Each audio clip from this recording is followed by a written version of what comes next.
Chapter 1. The Golden Stranger. On the bridge of the cruiser Minnetonka stood Minos, the Sardinian king, staring southward in the wake of the ship, southward where his lost, dead kingdom lay buried under the soft, cruel snows beyond the uncharted Antarctic seas.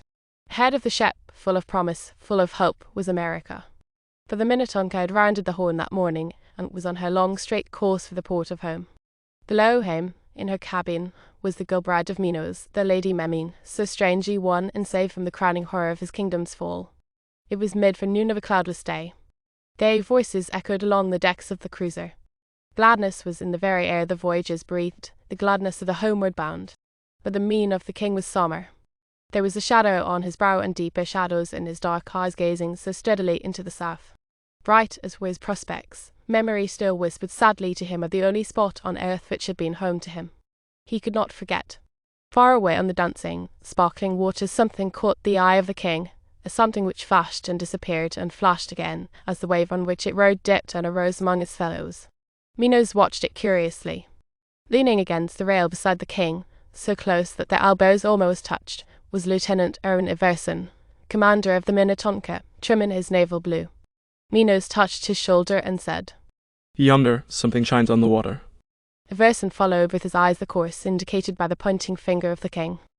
Again the distant object flashed in the sunlight, far away on the starboard quarter. "Might be eyes, but I've seen enough of that lately to know that it isn't," muttered Everson as he, too, caught the flash. "And no wave ever shone like that."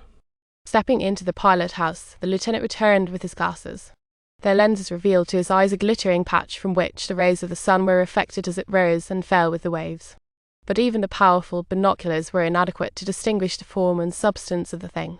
"I can't make it out," Everson said as he lowered the glasses.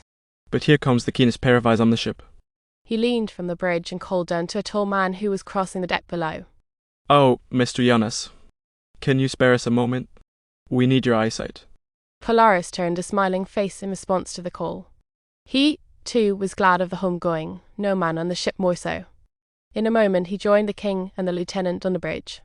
Though he was not so tall by the breadth of a hand as the Sardinian, who was indeed a giant, the tawny head of the son of the snows was inches above that of the young naval man. As they stood one on either side of him, Everson involuntarily stepped back a pace. He felt puny and absurd, and he was by no means a small man.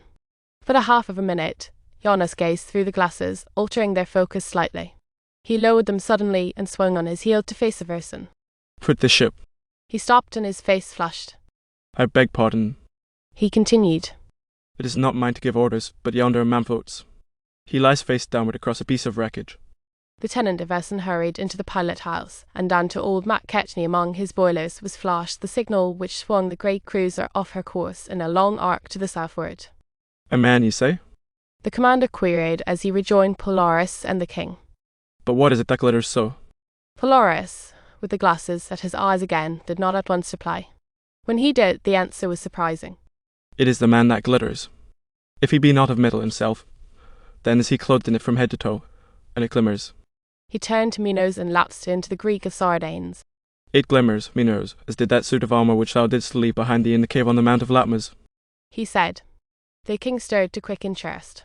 The eyes of the naval lieutenant widened with amazement as Polaris repeated his remark in English. "A man clothed in metal, in armour, He exclaimed. and floating here in the South Atlantic. What can that mean?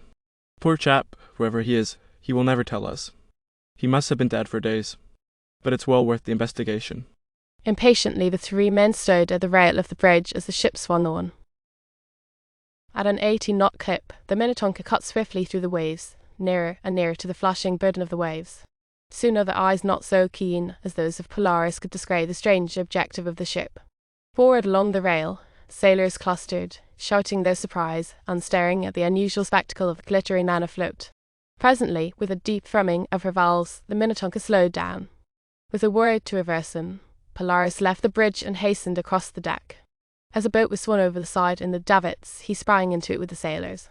Less than 2 score strokes of the oars took the boat alongside the floating mystery. Then, indeed, had the sailors cause to stare with open mouths. On a criss-cross tangle of slender beams, oddly twisted and broken, lay the body of a man. So small was the raft of wreckage which supported him that his head and feet projected at each side, and as the waves tossed his insable craft, first his face and then his heels were dipped beneath the water. Very wide of shoulder was the stranger and powerfully framed, if the outlines of the garb he wore did not belie him. From crown to sole he was dressed in jointed armour, cunningly fashioned and decorated, and the whole of which gleamed in the sunlight as only burnished copper or red gold can gleam. His hands only were bare, smooth, strong hands, clenched fast about two of the broken beams beneath him. But it was none of those things, and they were strange enough, that caused the coxswain to cry out hoarsely as the boat wore alongside, or that caused Polaris, bent over with outstretched hands, to draw them back from the floating stranger, while his lips parted and his breath came hard. "He's alive. By the grace of God, he's alive," cried the coxswain. Face downward the stranger lay, as Polaris had said, loose flung and inert, and sprawled as though some force had pitched him there. But though his head was more often under the water than above it, his broad shoulders heaved and fell regularly. He was alive. The supreme wonder of it, and that which awed Polaris and the sailors, was that the man breathed when his head was under water. When a wave tilted the raft so that his face was raised, his breath was expelled with a wheezing, whistling sound. When he was submerged, a stream of small bubbles arose about his neck and clung to the surface of his metal helmet. For a long moment Polaris stood and looked down at this amazing thing. Then he reached out and very gently took the stranger by the shoulders to turn his face to the sky. So tight was the clutch of those strong bare hands about the two beams of the raft which they held that the entire structure tipped when the son of the snows laid hold. In vain he tried to loosen that grasp. It was not to be done without breaking the man's fingers. To make an end of it, Giannis took an axe from the hands of the coxswain and cut through the beams. Still gripping the wooden fragments, the man turned over on his back. Then the mystery of the stranger's breathing was partially made clear. Under the flare of the helmet he wore, his brow was hidden. His eyes were fast closed.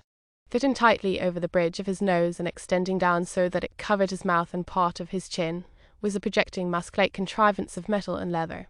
Its straps covered the man's ears and were made fast somewhere at the back of his head under the helmet. So tightly was the mask affixed that its straps cut into the flesh of the man's cheeks. It much resembled the masks worn by the soldiers in modern warfare to protect themselves from the gas attacks of their enemy. Through its mechanism the breath of its wearer hissed and whistled like escaping steam. Alive though the man was, and under circumstances which made his discoverers marvel, he was near death. Above and below the confines of the mask he wore, the bones of his face seemed almost thrusting through the flesh. The flesh itself was wasted and puckered by the action of the sea water, and the skin was cracked and raw. His hands, which clung so tenaciously to the bits of broken wood, were bleeding about the nails, and his wrists were gashed and water-eaten. "Now here's work for Dr. Marcy," Polaris said. He gathered the limp form of the stranger into his arms and lifted him into the boat. At the rail of the Minnetonka as the boat was shipped, a curious crowd met the advent of the man from the sea. Carrying him as lightly as though he had been a child, Polaris laid the man on the deck. The ship stopped to push through the wondering sailors and bent over him. "Not dead?" he exclaimed when he saw the stranger's face. "A most amazing thing. What resurrection from antiquity have we here?" That old Zena's right, falling on his knees beside Polaris, who was supporting the man's head.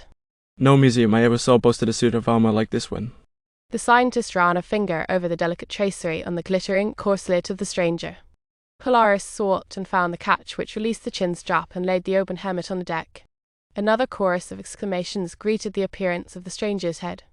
It was covered with a mass of wavy red hair, so red that it shone like flames in the sunlight. Rumours of the wonder on deck had drawn the grizzled Matt Ketchney up from his beloved engines. "Mark me, yon lad is a Scot, if he isn't of the wild Irish," was his dry comment when he saw the fiery head on the deck. Undoing its buckle, Giannis next laid aside the odd mask from the face of the stranger. Except that he had a high, bold nose and a mouth that closed in a thin, firm line, little could be made of the features of the man. They were so damaged by his long immersion in the sea and impressed by the tightly drawn trappings of the mask. But he apparently was a young man, of not more than 30 years. In vain Dr. Marcy endeavoured to force the man's clenched teeth apart so that he might apply the neck of the brandy flask which a steward had fetched. The jaw of the stranger was set like a rock and resisted all effort, and the doctor was compelled to pour the liquor between the locked teeth. "If that doesn't fetch him, nothing whatever will," said Matt Ketchney, the nostrils of his ruddy old nose twitching. "Or he's getting it," said Zena's right. With the first trickle of the brandy down his throat, the unconscious man stirred faintly. His mouth opened and closed again with a snap, and his hands unclenched and let fall the bits of beams they had held so long. He coughed weakly. A faint tinge of colour flowed into his face. His eyelids twitched but did not open. Dr. Marcy touched the man's temples and then his wrists with practiced fingers. I think that we shall hear his story yet, he said. What he needs now is a bed and nourishment. Bring him below. Polaris looked into the battered face and was strangely stirred. The grim plight of the man he had rescued, the mystery of him, the strength of the spirit that seemed to dominate even that unconscious body, all struck an answering chord in the nature of the son of the snows. For he, too, had suffered and endured, almost to the gates of death, and had remained steadfast. Was it a premonition that made him feel so strongly that this man, should he live, would be his friend above many? When the sailors would have taken up the stranger, Polaris waved them aside, and himself carried the inert body below, the blazing head resting on his shoulder. Matt Catchney gazed after him thoughtfully as he strode across the deck. Beware, laddie lad, beware. The Scotchman muttered softly. 'Tis only ill luck he'll be bringing to ye, yon Gowden mon. For ye he saved him from the sea. Shivering throughout the length of her steel hull, the Minnetonka drove southward. A shrieking wilderness of wind and waves surrounded the ship. Reft from all guidance, she sheered through the furious waters with no more volition than some monster projectile launched by the battling elements. Twice had the stout cruiser come free of scathe from the white portals of the Antarctic. Now she seemed winged by death to enter them once more and forever. In the grip of the tempest the ship was no more than a toy, a helpless, beaten thing. Calamity, like a black dog, had crept hard upon the heels of the bizarre stranger. He had not been on the cruiser for 6 hours when a storm burst, the like of which for violence no man on board the ship ever had seen. In an attempt to breast the gale and make for some port of safety, one of the propeller shafts, weakened perhaps by the pounding of the ice drift months before, had snapped short off. Unequal to the double task, its twin had sprung beyond all use. Thereafter the scant mercy of chance ruled the destinies of the ship and of all she bore. Nor was the damage to the shafting all that disaster had wrought. In her great peril the ship was stricken dumb and could not summon aid. Her wireless was out of commission. She could send no call across the face of the waters to sister ships, bidding them to hasten to her succour. Matt Ketchney's dismal prophecy was likely to be visited, not on Polaris Janus alone, but upon the entire ship's company. In the pilot house, with the gale screeching outside his windows, Lieutenant Everson bent above his charts, but he was helpless and well nigh hopeless. Down in the engine room, its busy clamor-stilled, Matt Ketchney sat and stared bitterly at the mechanism which he so loved. It was useless now, its splendid powers crippled, its fires dying away to embers. If the inward prayers of the engineer were fervent, the flow of Scotch profanity which passed his lips at whiles was far more eloquent. He, too, was helpless. He cursed the day when he had decided with Everson to round the Horn and take the eastern route. They had learned at Dunedin, in New Zealand, that the Panama Canal was closed by another Killiber slide, and they had thought that this was a quicker way to the port of home.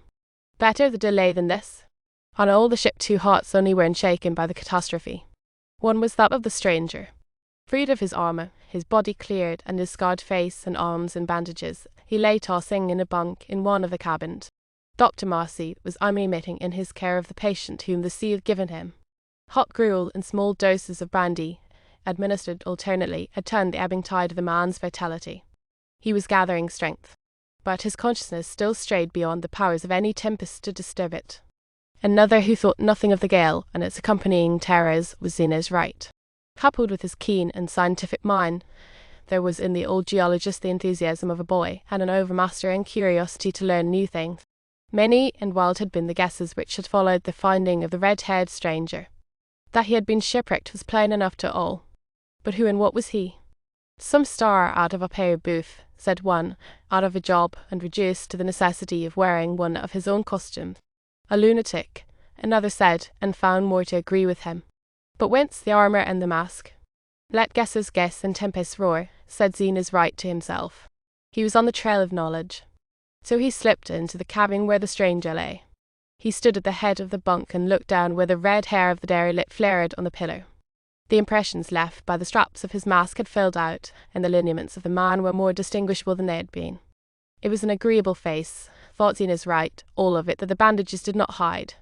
There were distinct lines of humour at the corners of the straight mouth and tiny wrinkles at the base of the craggy nose, lines which said that the wearer of them was a hearty fellow, who oft-times had laughed long and merrily at jokes, whether of his own or another's making. But, thought Zenas to himself, Marcy's been giving the fellow altogether too much brandy, or else he is in a rare fever. The geologist laid the back of his hand to the man's cheek. He found it cool, but it was ruddy to the ears, with a ruddiness that is associated with an intimate camaraderie with the wine cups. At the touch of the old man's fingers, the stranger ceased his tossing. His eyes opened. One flash from then Zena's right caught, and he saw that they were sea blue, bright and leaping eyes. Then their lids closed. The man shook his head wearily, and from his lips trembled what might have been a moan or a muttered word. The scientist bent hastily to listen, but the man made no further sound. As the old man watched him, his form relaxed and he lay apparently in a dreamless, voiceless slumber. From the floor, Wright took up the shining helmet, and from a stand the queerly fashioned mask.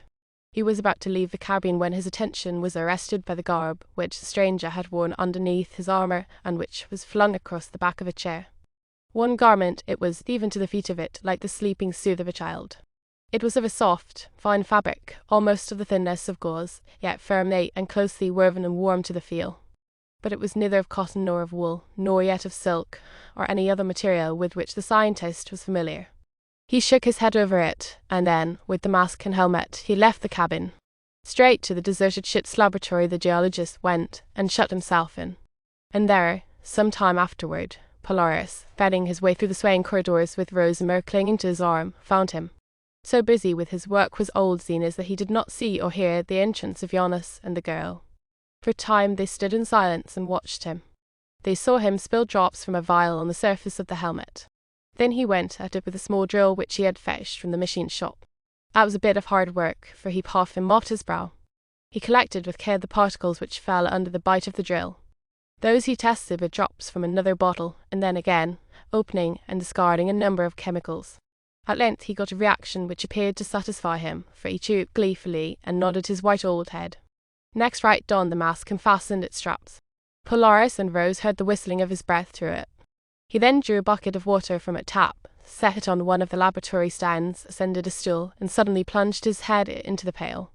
Zenas had not stopped to figure out the displacement of the container of a well-developed scientific brain. It was considerable. Much of the water splashed out on the floor, and not a little of it went down inside the scientist's collar. Nothing daunted by the cold trickle of the inundation, he bravely kept his head in the bucket, from which arose at once a prodigious gurgling and bubbling. The old man's shoulders shook as though a fit of coughing had seized him. 1 minute, 2, 3 passed. Zenas stood so still that Polaris became alarmed. He stepped to the geologist's side and shook him by the arm. The only response he got was an impatient gesture of a hand, which seemed to say, "Go away and don't bother me." Presently Wright raised his head from the depths of the bucket, and ludicrous enough he looked, with the odd snout of the mask projecting from his face, his white thatch of hair all plastered flat, and the water running from his beard and making a mess of his cravat and shirt front. But above the mask his little dark eyes were triumphant. When he saw Polaris at his side, he could scarcely wait to unfasten the mask. "There," he shouted, and he shook the thing above his head. "There's one of the greatest inventions of modern times. I don't know what is in the inside of it, or just what it does, but I'll find out. If that chap yonder is the inventor of it, he can take it to the United States, take out a patent on it, and make a scandalous amount of dollars. And we can all become human submarines. How long was I down?" "About 5 minutes, Daddy Wright," said the girl, who had taken a strong liking to the plucky old geologist and his bluff ways. 5 minutes. Wright's tones were awestruck. And I took every breath regularly and naturally, except when I had to sneeze. And there was real oxygen I got too. Not a drop of water came through this thing, and it was very good breathing. Well, I've made 2 discoveries. And those are? Polaris questioned. That our friend yonder with the red topknot can live under the water like a fish, and that he wears armor of gold which makes a light in the dark. Look here. Wright took up the open helmet. Stepping to the switch, he shut off the lights in the laboratory. Faintly at first, and then strongly and more strongly, the helmet glowed in the darkness. The light grew until the 2 men and the girl, standing close together, could dimly see each other's faces. It was uncanny, this strange metal headpiece with its fan-shaped crest, all luminous with a flickering and phosphorescent radiant. "What does it—" Rosimer whispered the tempest for the time forgotten. Zenas Wright turned on the lights. "I cannot tell," he replied. "But if it's not radium, it is something that is closely akin to radium. The outer surface of the helmet is of gold. I've tested it with acids. The gold is laid, not plated, but laid on thickly, over an inner shell of steel. And finely tempered steel it is too, as my drill will bear me witness. But the light comes from still another metal, which is inlaid upon the tracery in the gold here." He turned the helmet in his hands. Over all of its surfaces were the fine lines of a design of twining binary, with here and there small, conventionally shaped flowers. In the lines of the chasing was inlaid, as Wright had said, another metal. It seemed to be a reddish and rusty dust, which clung in the surface of the gold along all of the lines of the graven design. It was that which made the light. That chap over there is no actor, and he's not a crazy man, said the geologist earnestly. But an enigma that I'm going to solve, if the good Lord will give me the time. We had on this ship before he came 2 survivors of a history to make an archaeologist weep tears of joy. Now we have a third and, to my mind, more wonderful even than are they. Boer. He turned and clapped Polaris on the shoulder. I only hope that I shall live long enough to pin the finish to the book that I'm going to write someday. For 7 days, fraught with perils through every passing hour, the hurricane belabored the staggering ship. South by southeast, the storm drove her on. The whip of the gale and the shock of the mighty waves which arose to meet its lash were incessant. Past the Falklands, their rocky headlands dimly seen through the flying scud, past the Aurora Island group, and on past Lona, Georgia, the hard-pressed Minnetonka fled down the raging sea path under the girds of the storm demons. Nowhere might she tarry. Candlemas Highland and Saunders and Montague and Terry were left behind, and then Thule, last link between the South Atlantic and the frigid wastes of the Antarctic Sea. Off the adamant cliffs of Far Thule the cruiser nearly left her bones. She struck a hidden rock, struck so fiercely that the massive steel ram was torn from her prow, and with it the triple rails, with which she had been equipped to withstand the ice shocks in her Antarctic voyage, were stripped from her entire starboard side. When Thule had disappeared in the murk, the swing of the tempest turned, and the cruiser was forced eastward in a whirling race of current and gale. Like a smitten thing that seeks a lonesome spot in which to die, the ship passed on into the mysteries of the uncharted, treacherous seas which lie east by south from Thule. Helpless still, the cruiser rode. Unable to make repairs to her shafting, Lieutenant Everson did the only thing that he could do. He kept her head on with the seas and let her run before the tempest. Through all those days and nights of peril the stranger lay in his cabin. His consciousness had returned, and at times he sat up and gazed curiously at those who visited him, but he seemed to be in a mental haze. He ate heartily of what was given to him, and his strength grew. He spoke to no one. Among the men on the Minnetonka were those who, one or another, were conversant in nearly all of the languages of the civilized world. One by one they were called in by Zena's right to try their tongues on the stranger. He met them all with blank looks, sometimes with smiles, but he answered none. He seemed to comprehend none. Polaris visited the cabin often. His liking for the man grew. He imagined that the stranger was more cordial to him than to any of those who attended him. Once or twice the son of the snows surprised a wistful regard in the bright blue eyes of the man, an expression that was lost almost as soon as perceived. And once the stranger reached Jonas' hand and held it with his own for a moment, turning it and feeling of its wonderful hues with his fingers. It was then that he seemed the nearest to speech. Presently he let the hand fall with a smile and a flash of white teeth. It was after that last disaster, off the hard coasts of Thule, that engineer Ian McKechnie went quite daft. What had come upon the ship had seemed to numb the Scotchman.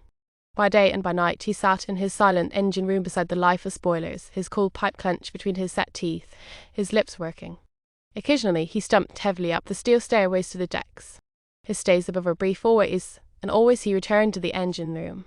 When he slept at all, it was only to nod in his chair. Before his bloodshot eyes strange fantasies played themselves through, and were sequelled in his fitful dreams. Always they had the same grisly climax. In one of the night watches the old man appeared on the cruiser's bridge. Everson, almost as sleepless as the engineer, was in the pilot-house. The fury of the gale had subsided somewhat, but it still roared on with a vigour that chilled the strong heart of the commander. He saw the engineer as he came onto the bridge, and went out to speak to him.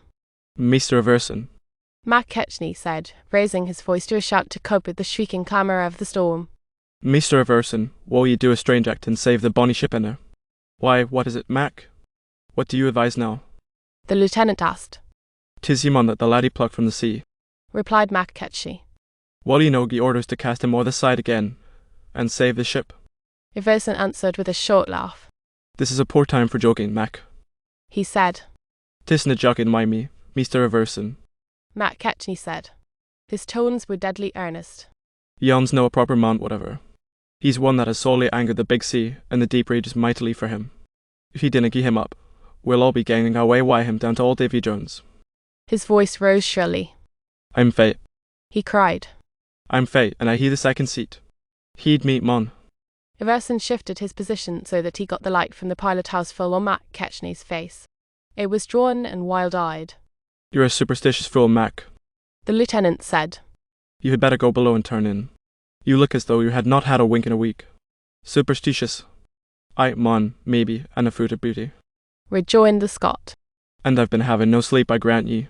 Mustarts, how can a mon sleep while him glarin and glummerin yonder i the engine room? Heave him o'er the side, and tellin ye, Meester Everson, as was done by the prophet Jonah. 'Tis the only way whatever to save the ship. Superstitious. And are ye no superstitious your ain self, Meester Everson? Haven't I seen that ye always throw the juices fra your hand when ye play for siller at poker? I tell ye, yon's a juice mon. He must remain. Think it o'er, laddie, think it o'er. We need he seen what I he seen. He turned away, and the rest of his words were lost in the skull of the wind. Suddenly he backed up, clutching at the bridge rail and colliding violently with Everson. Say, he screamed. He's common for me than you.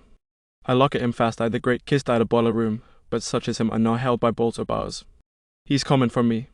Moaning in abject terror, Mac Ketchney went down on his knees. He pointed at the decks below with a trembling arm. Everson loped in the direction indicated by the shaking finger of the Scot. A light hung at the foot of the bridge ladder. In the patch of radiance it made stood the stranger. He was dressed from head to foot in his golden armour. His helm was on his head, and the whole flashed and shimmered in the rays from the lamp. As Everson stared at him, the man turned away from the foot of the ladder and walked to the rail of the ship. They stood gazing out into the darkness and the storm. Unnerved by the sudden appearance of the object of their discussion, Everson hesitated for a moment. Then he started for the ladder to descend to the deck. Mac Ketchney, his teeth chattering with fright, laid hold of the lieutenant by the leg, but Everson shook off his grasp and went on. As the commander set foot on the ladder, the stranger quit the rail and came back toward the bridge. Everson, halfway down the ladder, called sharply as the man came opposite him. But the stranger did not pause or look up. He passed the bridge with steady steps and crossed the deck toward the main companionway. The lieutenant was about to proceed to the deck and follow, when a wild and wailing cry behind him, piercing above the booming of the seas, halted his step. He turned. It was Mac Ketchney who had screamed. He was on his feet and coming along the bridge. In the set face of the Scot was a look of such frozen horror that it shook the lieutenant. With eyes glaring straight ahead, the engineer passed Everson by as though he did not see him, descended the ladder to the deck, and walked to the rail.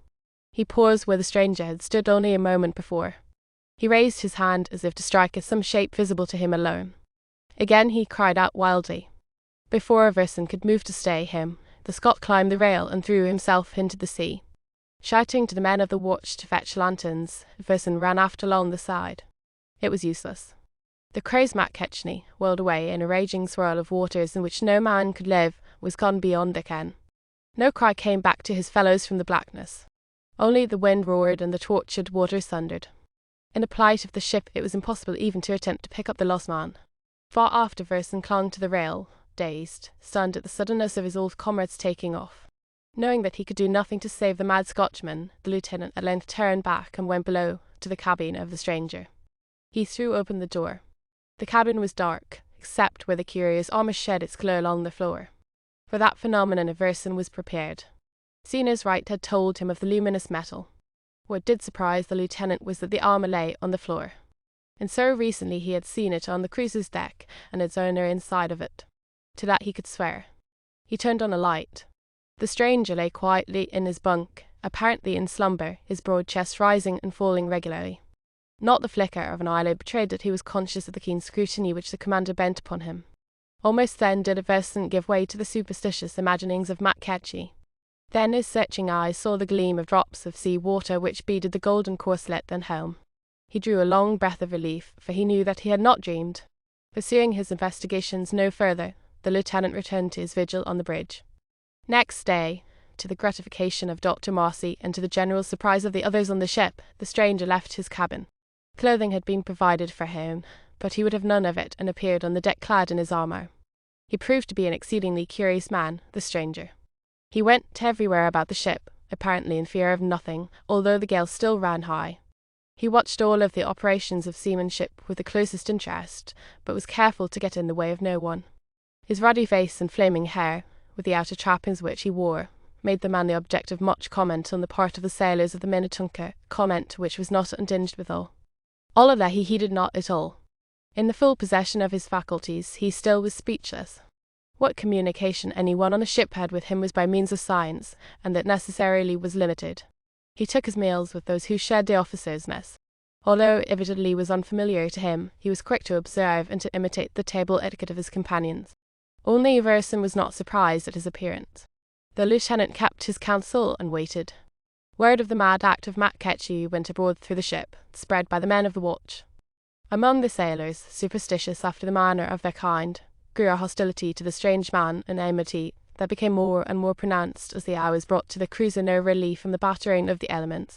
So strong did the feeling grow that Lieutenant Everson feared for the safety of the man, and told Polaris of it. Thereafter the son of the Snows constituted himself a bodyguard for the stranger in his wanderings about the ship, and remained with him as much as possible. Zena's right, too, watched over his prize with the jealousy of a proper scientist. Not for worlds would the explorer allow this living conundrum to come to harm until he had solved him. The old man continually plied the stranger with English words, pointing out to him their equivalents and seeking to encourage speech. For, unless the man might be taught to talk, Zenas felt that his chances of learning more of him were slim indeed. To all of those advances the man answered with smiles only. He was very courteous, extremely good-natured, but beyond the ring of silence which he had drawn about himself, he would not or could not go. Everson was little surprised, although he was mightily angered, when, on the third day following the death of Matt Ketchy, he was waited upon by a delegation of his sailors with a demand that the stranger be sent from the ship. They did not ask his death, merely that he be set adrift in one of the cruiser's small boats. A sea was running in which such a craft could not survive for 2 minutes. Shamefacedly, but sullenly, the men listened to the stern rebuke of their commander. When they had left him reluctantly, and their ears must have tinkled to his opinions of their superstitions, Everson redoubled his precautions for the safety of the stranger. The lieutenant was morally certain that at the first opportunity that should offer, an accident would befall the man from the sea. Abruptly as it had struck, the storm of wind subsided. It was succeeded by a torrential downpour of rain. The cruiser was left tossing on a choppy sea. Dead ahead to the south was land. What land, no one on the ship could say. A scant 5 miles away it loomed up before them through the mist and the driving rain, a long and towering coastline, the peaks of its frowning cliffs almost touching the low rolling clouds. In this, the first respite from many hours of perils, Lieutenant Everson at once set about the task of repairing his crippled ship. Then the crown was placed upon the work of calamity. Lashed no longer by the flail of the tempest, in Minnetonka was laid. Hope returned to those who rode upon her. Those who gathered on her decks were almost gay again. For the first time in many days the 2 Sardinians came up from their cabin. The Lady Memina had proved a poor sailor, and in her deathly illness that came of the buffeting of the ship, Minas never had left her side, but had nursed her with all the tenderness of a woman. The king remembered well a time, not long before, when he had lain near death, and her soft hands had soothed him, and her care had kept the spark of life within him. It was nearly noon. Chatting of their experiences in the storm, and laughing at their appearance in the oilskins which they wore against the rain, a little group gathered on the forward deck of the cruiser. Almost it seemed that the hand of fate collected and placed them there. Polaris Jonas and Rosamar, the Sardinians, old Zena's ride, and Ensign Willis Brooks, a happy-go-lucky youth of large dimensions and an inexhaustible supply of good spirits, who was the second in command on the Minnetonka, made up the party. Presently Lieutenant Everson, his repair work well under way, came up from below and joined the others. Dr. Marcy might have been with them also, but the kindly physician delayed below to attend one of the engineers who lay ill of a fever. Before he had finished his ministrations, the stroke fell, which was so strangely to alter the life course of every one of that party, and the good doctor was too late to be numbered among them. Almost on the heels of Everson, the red-haired stranger ascended the companionway. With his armour on as usual, but dangling his helmet and his mask from his hand, he clanked across the deck, all unheedful of the anathemas that the sailors mouthed as he stalked past them. From the port in his cabin he, too, had seen the new land that lay ahead. He strode by the group on the forward deck, but his eyes were not for them. Ever watchful, Zena's right noted that the mien of the stranger was curiously excited. His blue eyes gleamed. His lips were parted. Something seemed deeply to concern him. He stood at the rail and studied the looming coastline long and searchingly. In his face was the rapt expression of the man who greets again a well-loved friend after an absence of many days. From the shore he turned his eyes to the sea and scrutinized it keenly.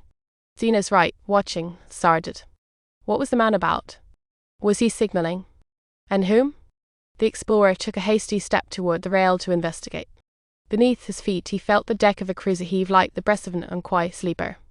A terrific roar burst from the bowels of the ship, and she quivered in every plate of steel and oaken beam. The magazine, cried Everson.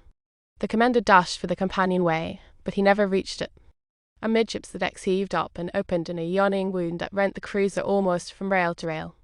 Through the gap shot skyward an immense column of smoke, laced with spouts of flame, and spread fan-wise many feet in the air. With it there ascended a mass of debris torn from the vitals of the ship. 3 yards around the waves splashed to the fall of the splintered wreckage.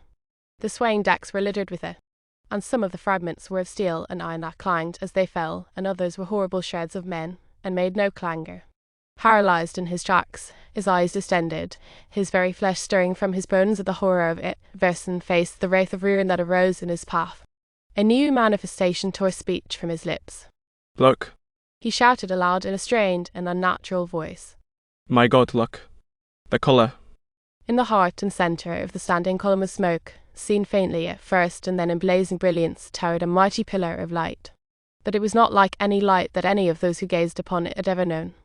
For it was neither of red nor white, nor yet of violet, yellow, or green, or any other colour or hue of the solar spectrum.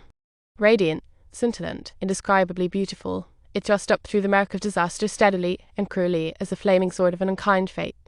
It was this that had pierced the ship and exploded the magazine. Zena's right, who had looked and shaken on many strange things, looked upon this and cried out, even as had Everson. The colour. A new colour. Impossible, yet it is. With chaos and death linked together and roaring in front of him, the old man, true scientist to the last, bent his eyes on the flaming pillar in a challenging and analytical stare. If this was to be his final vision, why, he would learn what he might from it before he went into the shadow where all learning is valueless. Like painted puppets carved from wood, the men and women on the deck stood and gazed at the appalling ruin of that fell disaster. It was only a moment in the happening, but a moment that bore the burden of many moments in its intensity. The pillar of light moved, and those that watched saw that everything that it touched it destroyed. It swayed toward them, and the deck crumpled away before its advance. It swung back. In its path was one of the massive steel turrets of the cruiser. The light played against it. The turret tottered, the steel of it seemed to melt and disintegrate. The entire structure crumbled and crashed down, disappearing through the gash in the decking. With the fall of the turret the light vanished also. From the companionway came the horrid remnant of a man who crossed the deck to Everson. One of his arms had been torn away between the wrist and elbow. His features were blackened and marred beyond recognition. An eye was gone. His clothing hung about him in tatters, and the tatters were burning. He halted in front of the lieutenant and raised the maimed arm, from which the blood was spurting, in the semblance of a salute. The ship sinks. That sea on fire. He croaked the words brokenly, and fell, and died at the feet of his commander. Up through the gap in our bottom surged the sea water, and the ship began to settle. The Minnetonka was sinking. Everson pulled himself out of the daze which in that moment of dread had benumbed his faculties. A glance he gave to the settling decks and the useless boats.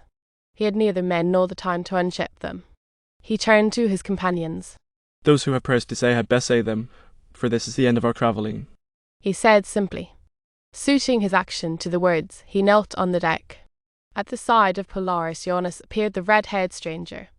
As he had once before, he now caught up the hand of the son of the snows. Holding it, he looked into Polaris's face and smiled, a fearless and whimsical smile. A strong hand, my brother, strong to hold a kingdom. This is not your death that is coming. I will save you in these with you. A promise. He said, and the marvel to Polaris and to the others was that the man who before had been speechless now spoke readily and in excellent English. Not waiting for the answer, which, in his surprise, Polaris was slow to give, the stranger left his side and ran across the deck. He strapped his odd mask over his face, clapped his helmet on his head and fastened it. He called up from the deck a length of steel chain. With a run and a leap, he was gone, over the fast-settling rail and into the sea.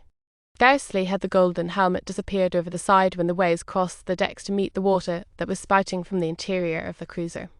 A madman, Polaris muttered. He turned and gathered Rosamur in his arms. She clung to him, sobbing softly. Be brave, dear heart. He whispered. It isn't hard to die, and wherever we are going, we shall go together. Around them rose the waves. Held fast in the swirl of the sinking ship, every soul on the Minnetonka went down with her. From Everson, kneeling on his deck, to the lowliest coal passer in the depths of the cruiser, there was no man but bowed his face to the waters. Clasping his sweetheart with one arm, Polaris struck out fiercely. For a moment he cherished the hope that he might keep to the surface and reach the line beyond.